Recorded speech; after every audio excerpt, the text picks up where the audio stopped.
আসসালামু আলাইকুম। ভারত এবং পাকিস্তানের ক্রিকেট খেলা একটি উত্তেজনাপূর্ণ খেলা। এটি দেখার জন্য সকলেই যেমন টেলিভিশন সেটের সামনে আমরা বসে থাকতাম। আর সেই উত্তেজনাপূর্ণ খেলার টান টান উত্তেজনা, সেই খেলাটি এখন আর ক্রিকেট খেলা নয়। এই খেলাটি এখন আর মাঠের প্লেয়ারদের মধ্যে সীমাবদ্ধ নয়। এই খেলাটি চলে গিয়েছে এখন দুই দেশের সামরিক বাহিনীদের হাতে, এই আসল প্লেয়ারদের হাতে। আর যার ফলে এখন বন্ধ করা হয়েছে ভারতের আইপিএল, বন্ধ করে দেওয়া হয়েছে পাকিস্তানের প্রিমিয়ার লিগ, পিসিএল। আর পিসিএল নিয়ে যাওয়া হচ্ছে দুবাইতে। আর ভারতের আইপিএল এখনো সিদ্ধান্ত নেওয়া হয়নি, অনির্দিষ্টকালের জন্য বন্ধ করে দেওয়া হয়েছে।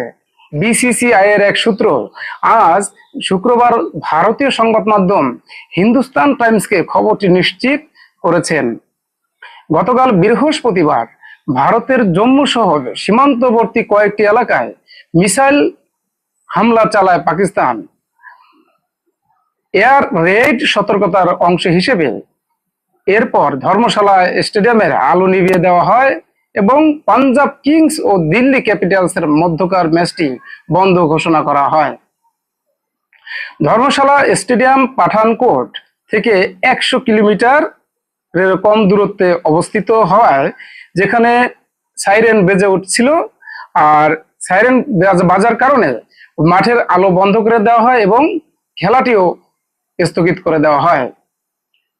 হিন্দুস্তান টাইমস বিসিসিআই এর সেই সূত্র বলছেন, আমরা নির্দিষ্টকালের জন্য আইপিএল স্থগিত করার সিদ্ধান্ত নিয়েছি। খেলোয়াড়দের নিরাপত্তাই আমাদের সর্বোচ্চ অধিকার। এ কারণে আমরা টুর্নামেন্টটি এখন বন্ধ করার সিদ্ধান্ত নিয়েছি। এই মুহূর্তে জাতীয় স্বার্থ আমাদের কাছে সবচেয়ে গুরুত্বপূর্ণ। সবাই ভালো থাকবেন।